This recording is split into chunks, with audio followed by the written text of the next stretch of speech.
nowadays we talk about like these kind of terms. We say climate injustice is happening. Now what is a climate injustice? Or simply this term also can be associated with the any other disasters also. Like sometimes the people say that desertification, or what is desertification? Land degradation in dry lands, desertification or floods or disasters, floods and droughts, or any other disaster for that matter. We say they have what? They have bias against poor and vulnerable section of the society, bias against poor and vulnerable section of the society. Now when we say nature having a bias section of society, so nature having a bias means because they are vulnerable, so if they do something it automatically considered as a having bias against them. How? Like example, we see when flood comes, when drought comes, who are the people who are most adversely affected? We already seen like COVID came over there. So COVID brought the wrath more on the people who are already poor, who are already vulnerable. We have seen even right that term became very popular, that you're still finding opportunity in this right tragedy there. Who were the people who had big companies who could supply these resources? We have seen many big hospital owners were blamed to be trying to get benefited from this particular tragedy there. But on the other hand, the poor people, they were suffering more. So we have seen that companies got an opportunity. I'm not blaming anyone, but that's what the people said outside. They said that the big companies, they saw an opportunity of taking more work from the people, right, paying by paying the same amount of salary or the perks which were they were given earlier, because now they are under compulsion. If you are not ready to work, there are the many people lined up because people have lost the job. But these people who were working there with the limited resources did not have many option. They were having only one option: get exploited by the one who can exploit you. So what we say, when these problems comes, these problems act as a problem multiplier, force multiplier for magnifying the intensity of the problem, the magnitude of the problem the person is already having there, because the person is vulnerable, the person is not able to adapt to those conditions. Similarly, we see disasters, other like climate change also may bring the similar condition. Like example, we see when a tropical cyclone comes, and if it is a US for that matter, right, and compare the US with the Philippines, compare the US with the Indonesia, compare the US with the right Tuvalu, Nauru, Kiribati, Tonga.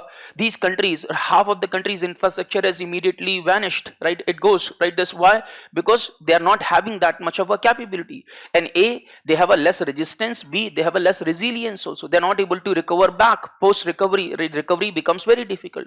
And for that recovery, they become dependent on those countries again. And when they become dependent on those countries, they become vulnerable to exploitation also. Exploitation with respect to their decision making power. They become subject to, right, being ally of those countries with respect to military and other purposes also, because their sovereign decision making is gone. Why? Because they don't have that much of an independence. Reason? Because they don't have resources. So what we say, where the article 14 come in the picture, I don't know, maybe I have told you once in the class, one article if you have to pick which sums up the whole constitution, then an article will be article 14. Why article 14, not 21? 21 simply talks about the right to life, but article 14 talks about the rule of law. In rule of law, law does not mean only the law has to be just and fair. So we say, you know, when the constituent assembly was discussing, purposely they did not put in the right constitution the procedure established by law. They talk about this, they did not talk about the due procedure established by law. But later on the court have interpreted this, because earlier we were not capable enough, resources were less, so we thought look for the easy way out over there. Why we have gone for the DPSP and fundamental rights separately? We could have put all in the fundamental right only. DPSPs are no less significant than the fundamental right, practically speaking, but only is what, initially, because we had a less resources, we thought, like yesterday we were talking about, first we will focus on life, then we'll talk about the quality of life. It doesn't mean quality of life is not important, it is important, but first talk about the life only, then we can talk about the quality of life there. So if we talk about those facilities which are available to the developed countries, which make them capable to adapt to those changes, many a time they not be much worried about the changes over there. But developing countries will be adversely affected by that. So what we say, article 14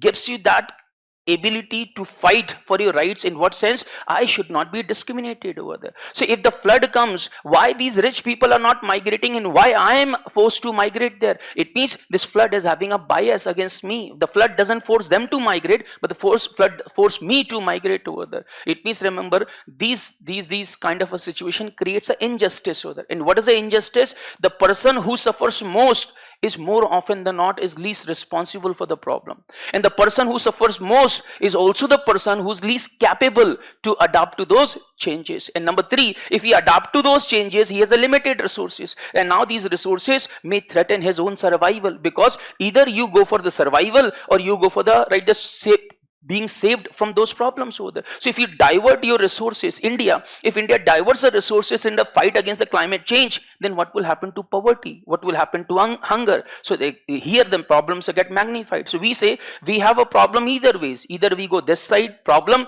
we go this side, still problem, because then there will be a problem coming from the climate change, environmental disaster. That's why there is a responsibility of equalizing certain resources which some people have in surplus, which can be utilized to do away with the problem of the injustice created by the environmental disaster or created by the climate changes. So now court has interpreted that even one important article becomes a source for that, and that article is Article 14. What is Article 14 is giving? Right to equality. So equality means not to be discriminated based on the challenges, problems posed by the environmental degradation, climate change.